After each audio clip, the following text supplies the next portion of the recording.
Hi everyone, my name is Natalie Ledwell and this is The Inspiration Show. Today on the show, my special guest is coming to us all the way from Australia, Mr. Warren Davies. How are you, Warren? How are you today?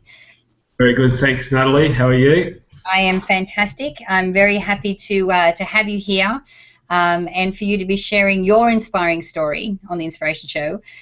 For most of you who have been following the show for a while, you'll realize that not long ago we did a show with Dr. Galen. And Galen was, we were talking about a project we were working on, it's called Tucker Box, and the plight that our Australian farmers are actually facing right now. And for a lot of our farmers, being stoic Australian men, finding it hard to talk to anyone and honestly looking at the worst case scenario as their exit out of their current situation. So Warren, why don't we start with your story? Because I know that you like an example of what's going on in Australia, and you can kind of give us a first-hand account of what's happening and some solutions from some people to follow as well. So let's start with your story first. Yeah, so Natalie, I started off farming when I was 17. I left school and started working on a farm. And worked on that farm for 7 years, learnt some skills along the way, being mentored by one of the best farmers in the area. And in 1989, just before my wife and I got married, we bought into a family farm with my mum and dad. We moved and we joined two farms together to make a bigger enterprise, and so then started my real farming career, I suppose, when I was my own boss and started working for myself and building my own business. Right. From there, the family business evolved. We built herd numbers and we got bigger and bigger,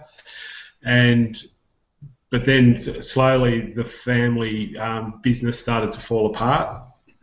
There was some, I suppose, mum and dad were wanting to go in one direction and I was wanting to go in another, and it was causing friction. So the ultimate, what happened with that is that we decided to part company and we bought mum and dad out of the farm. But prior to that, I suppose, was the first, and what I speak about now when I'm speaking is about the resilience that farming taught me. And probably a few years before the family unit fell apart and that we brought mum and dad out of the farm was the first time I got tested. My resilience got tested. Is we got flooded out. And that was the first probably big thing. When I speak, I talk about my silent business partner, and that silent business partner is Mother Nature, and she was always there in the background, but was not always visible in our business from day to day, even though she's there all the time, but always was there to play a hand at some stage. And that was the first time that she dealt us a blow that that really tested our resilience, and we had to really work hard to rectify or to adapt, I suppose, to the conditions that were served up to us at that stage. Yeah.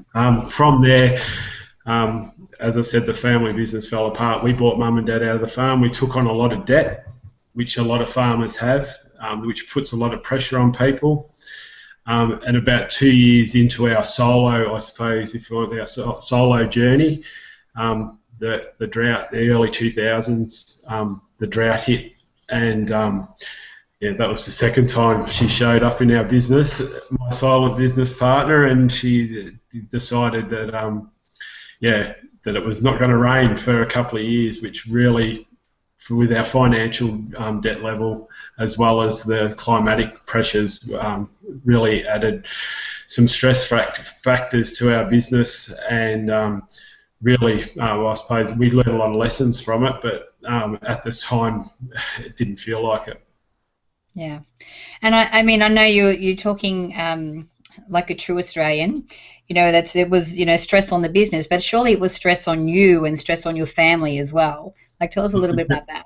Yeah, definitely, like that added the pressure of the farm, because the farm, and this is not just me, this is every farmer. Your farm's not just your business, and it's not just your job. It's your everything. It's your 24/7. It's where you live. It's your passion. You have to be passionate about farming, or you wouldn't do it.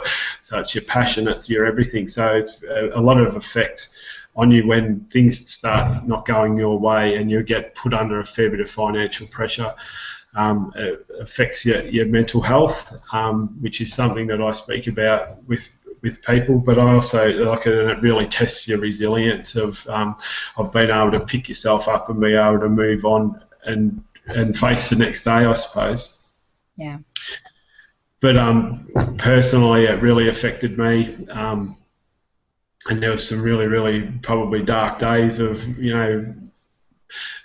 not being able to do what I wanted to do, and my hands being tied because of outside influences. Like, I knew where I wanted to go and I knew how I had to get there, but all of a sudden, when either commodity prices were really low or the drought was biting really hard and feed prices were high, and the stresses of being a steward of the land as well, and of your animals, that you've got to feed your animals, and that was a massive financial impact. Like, I know in the last 18 months that we were on our farm, that we went from like a $300,000 profit or $250,000 profit to about a $200,000 loss in 18 months. Like, it was massive because we chose to stand and fight, I suppose, the drought, and you had to feed your animals. So it was you're in a no-win situation, but at the end of the day, we had to draw a line in the sand, and after going through the drought for 2.5 years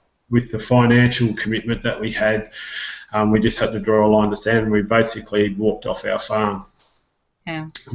Which was. So I can't even imagine how you get to that, how you get to that decision, like how hard it is to get there. I mean, did you have anyone that you could talk to or confide in, or to help you with that decision? At that stage, and I think you hit it on the head, Natalie, like us blokes in particular, but farmers as well, is probably you're tarred with the brush twice, so you don't like to talk, because especially with myself, like, I'm a bit of a competitive person as well, and your next door neighbours, even though they're not your direct competitor, but you think that they think you're doing something, and you think they're doing something, and for them to think anything different of you is pretty hard. So so to talk to people that understand your situation, because every farm business, or any business in general, and that's, I'm not just talking about farms here, but any business in general has got its own set of circumstances that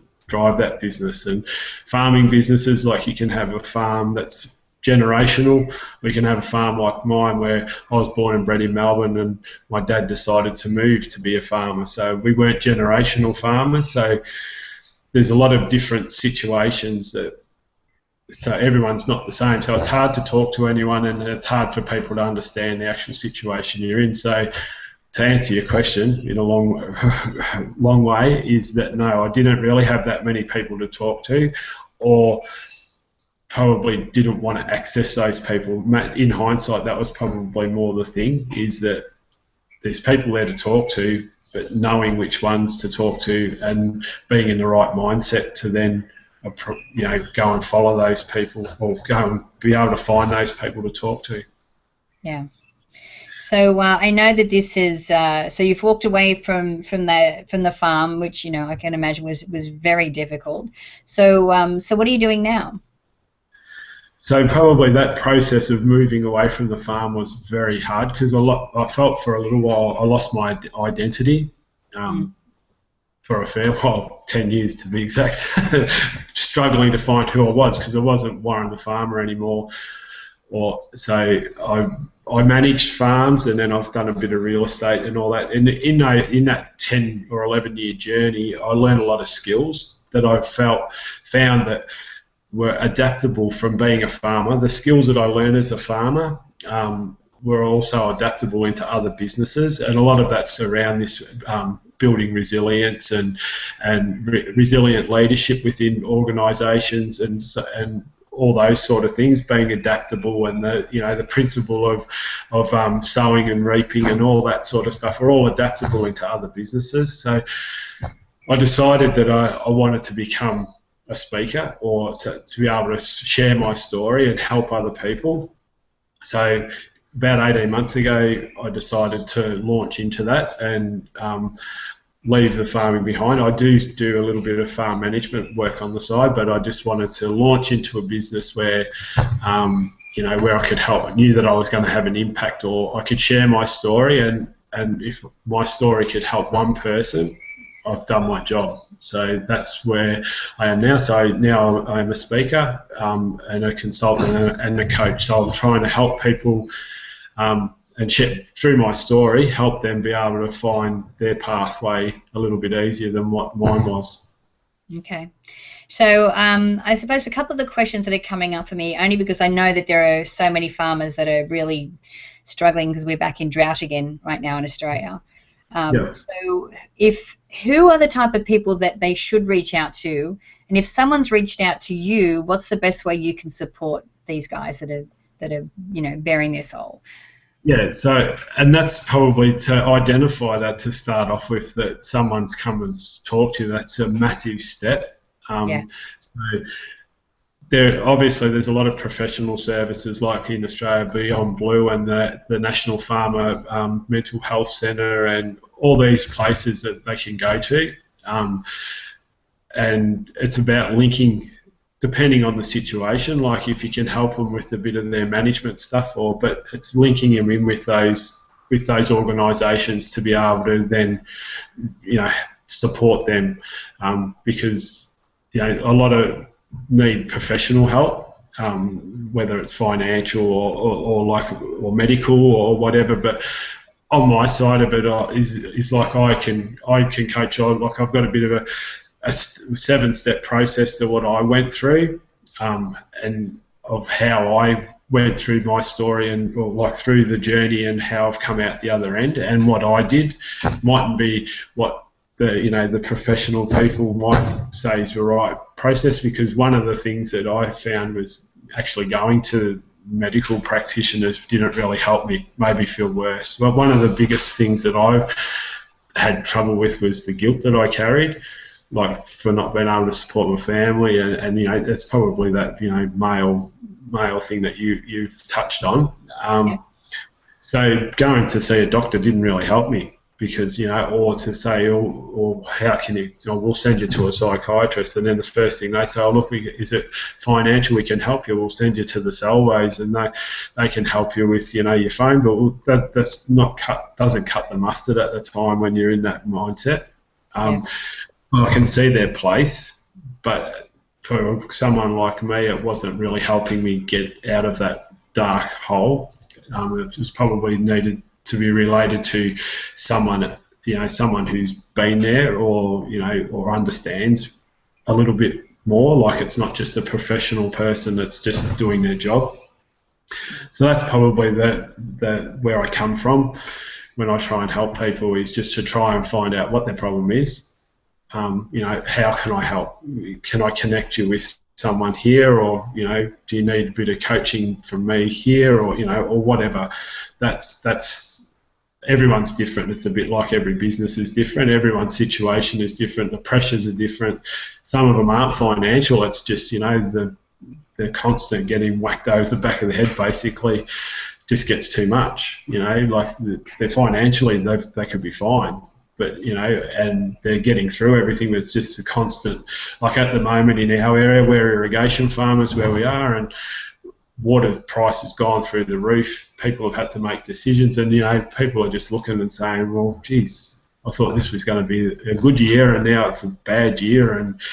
And a lot of it's like government regulations, and that some of them just don't make sense, and people just get sick and tired of just belting their head against a brick wall, basically. So everyone's situation is different, and each one needs different help, and you can't just, this is my feeling, is you just can't paint the whole picture and say it's a mental health issue and you need to go and see this person, because that doesn't that doesn't cut the mustard. It's about sitting down and finding out how they need to access what's available to them. Yeah. Now, I agree, and I think, too, you have been through the trenches. I mean, you went through the darkest of days. So if anyone can very much relate to the plight that farmers are going through now, and it doesn't have to be a farmer that's in trouble. It can be anyone that's finding times are tough, and especially if they're blokes in Australia. Seeking out someone like you who's actually gone through the lowest of the low and being able to come back from that. And be able to tell them from personal experience, how to get through that, I think is invaluable. Yeah. Well, thank you. Yes, but it's just and that's what I feel like if I had someone that I knew that had gone through it. But the trouble is that's one of the things, but particularly with farmers, and then again with males, is that you don't like talking to people, or you don't think anyone's been through it, or anyone that has been through it doesn't want to share their story. And that's where I thought I wanted to break the mold, and I wanted to share my story and help people. So that was the formation of what I was doing, just sharing my story. And from that, other things have obviously evolved with the, resilience is something that can be adaptable to any business, and the skills that I've learnt as I went on, I've realised that, they can help other people as well. Like, like the principle of sowing and reaping, like, can work for any marketer or, network marketer or anything, because anyone that thinks that they can go into business and just reap and not sow, well, it doesn't work like that. And to have, I suppose I just come from a different perspective. I'm not just that, polished business person with a tie standing up the front talking, because I come from a different perspective, and but it's still relative, if you understand what I mean. Yeah, absolutely. Well, Dylan, we're getting to the end of our show now with our time, but if someone wanted to connect with you, someone watching the show or seeing this video and wants to connect with you, where can we send them to do that? Yep, so my website's www.theunbreakablefarmer.com.au, and they can contact me there. There's contact pages on there, either that or through LinkedIn. You can connect with me there as well. But basically through my website's probably the best option. There's a contact page there that you just fill in your details, and I'll get back to you. If there's a phone number there, or the best way to contact them, I can have a chat. Wonderful. All right, thanks again, Warren. It's been awesome talking to you today. No worries. Thanks, Natalie. Great. Now, guys, I encourage you to share this video. Please share it by using the Facebook and the Twitter share buttons on this page, and let's get the word out.